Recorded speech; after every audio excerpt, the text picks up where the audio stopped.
ঈদের journey smooth হয়েছে বলে আমি মনে করি, কারণ 1.5 কোটি মানুষ 3 দিনের মধ্যে ঢাকা ছাড়তে চেয়েছে।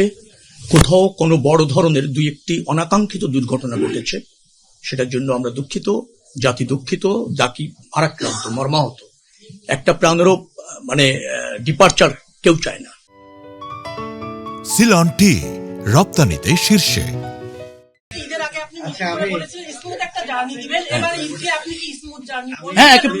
হ্যাঁ, মনে করছি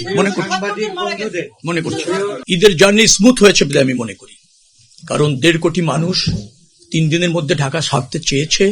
কোথাও কোনো বড় ধরনের 2-1টি অনাকাঙ্ক্ষিত দুর্ঘটনা ঘটেছে, সেটার জন্য আমরা দুঃখিত, জাতি দুঃখিত, জাতি ভারাক্রান্ত, মর্মাহত। একটা প্রাণেরও ডিপারচার কেউ চায় না। 2টি বড় দুর্ঘটনা ঘটেছে। এছাড়া যানজট বলেন, মানুষের ঘন্টার পর ঘন্টা অথবা যানবাহনের অভাবে বাড়ি যেতে পারছে না, ঈদের দিনও রাস্তায় কেটেছে, এরকমও ছিল। এর আগে আমরা মনে করছি যে কোনো সময় চেয়ে 1.5 কোটি মানুষ নিরাপদে স্বস্তিতে বাড়ি ফিরতে সক্ষম হয়েছে বলে আমরা মনে করি।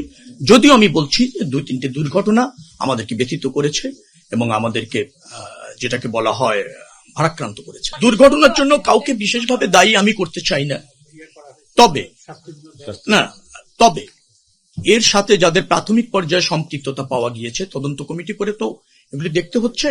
আর যাদের সম্পৃক্ততা পাওয়া গিয়েছে তাদের মধ্যে আমরা কিন্তু আইনানুগ ব্যবস্থা নিয়েছি, ডিপার্টমেন্টাল ব্যবস্থা যে যেখানে আছে সেটা কিন্তু আমরা নিয়েছি। যেমন জেলের আপনি জানেন যে ওই 2 জন গার্ডকে বহিষ্কার করা হয়েছে, গ্রেপ্তার করা হয়েছে।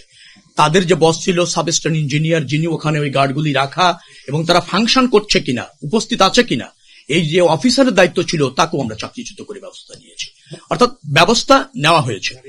আপনি গাড়ির রুট তো বাতিল হয়েছে এবং এও বলেছি ওই যে সৌহার্দ্য পরিবহন, যেটা শুধু ওই গাড়ির রুট না, তাদের আগামীতে তাদের কাছে জবাবদিহি চাওয়া হয়েছে, ব্যাখ্যা চাওয়া হয়েছে। সন্তোষজনক ব্যাখ্যা না হলে শুধু ওই বাসটি না, ওই কোম্পানির সকল বাসের রেজিস্ট্রেশন বা রোড পারমিট বাতিল হয়ে যাবে যদি তাকে যে কারণ দর্শানো অথবা তার কাছে যে জবাব চাওয়া হয়েছে তার সন্তোষজনক উত্তর না হয়। সে প্রক্রিয়ায় আমরা চলে গিয়েছি। নিহত নিয়ে যেটা বলেছেন, আমার মনে হয় যে আপনাদের পরিসংখ্যানটার সাথে আমার দ্বিমত হবে। আমরা BRTA, roads and highway authority সবকিছু মিলে আমরা তাৎক্ষণিকভাবে কোনো দুর্ঘটনা ঘটলে আমরা তথ্য কালেক্ট করি। সেখানে এবার আপনার মৃত্যুর সংখ্যা হচ্ছে রোড দুর্ঘটনা, রোড, সড়ক এবং নৌপথে যে দুর্ঘটনাটা ঘটেছে 170 জন আমার কাছে। তার মধ্যে মহাসড়কে 47 জন, 28 জন হচ্ছে আপনার নৌপথে, আর 17 জন সম্ভবত হচ্ছে রেলপথে।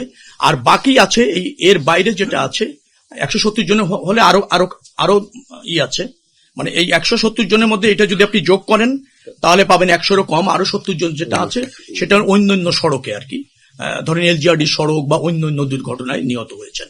সব মিলিয়ে 170 জন। আপনি 11 দিনে গত বছর যে নিহত ছিল সেটা হলো 187 জন। আমি এই পরিসংখ্যান দিয়ে এটা তুলনা করতে চাচ্ছি না, কোনো মৃত্যুই কাম্য না, আমি প্রথমে বলেছি।